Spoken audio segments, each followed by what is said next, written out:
ಯೇಷಾಮರ್ಥೆ ಕಾಂಕ್ಷಿತಂ no ರಾಜ್ಯಂ ಭೋಗಾಃ ಸುಖಾನಿ ಚ ತ ಇಮೇವ ಸ್ಥಿತಾ ಯುದ್ಧೇ ಪ್ರಾಣಾಸ್ತ್ಯಂಕ್ತ್ವಾ ಧನಾನಿ ಚ ಆಚಾರ್ಯಾಃ ಪಿತರಾಃ ಪುತ್ರಾಸ್ತಥೈವ ಚ ಪಿತಾಮಹಾಃ ಮಾತುಲಾಃ ಶ್ವಶುರಾಃ ಪೌತ್ರ ಶ್ಯಾಲಾಃ ಸಂಬಂಧಿನಸ್ತತಾ.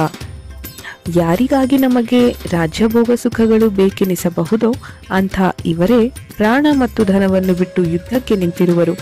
ಗುರುಗಳು, ಚಿಕ್ಕಪ್ಪ, ದೊಡ್ಡಪ್ಪನವರು, ಮಕ್ಕಳು, ತಾಯಂದಿರು, ಸೋದರ ಮಾವಂದಿರು, ಮೊಮ್ಮಕ್ಕಳು, ಭಾವಮೈದಂದಿರು ಮತ್ತು ಇತರ ನೆಂಟರುಗಳೆಲ್ಲ ಇರುವರು.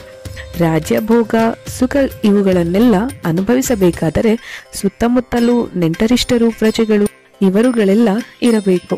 ಅವರಿಗೆ ತೋರಿಸಿಕೊಂಡು ಆನಂದಿಸಬೇಕು. ಹಾಳೂರಿಗೆ ರಾಜನಾದರೆ ಬಂದ ಪ್ರಯೋಜನವೇನು?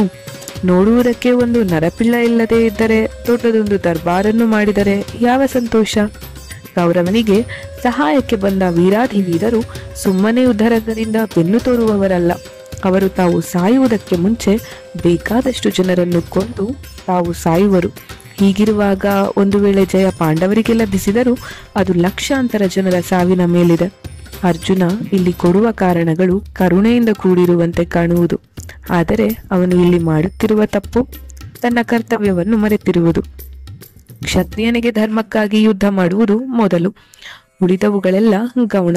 ಇಲ್ಲಿ ಗೌಣಕ್ಕೆ ಪ್ರಥಮ ಸ್ಥಾನವನ್ನು ಕೊಟ್ಟು ಮುಖ್ಯವಾಗಿರುವುದನ್ನೇ ಮರೆತಿರುವನು.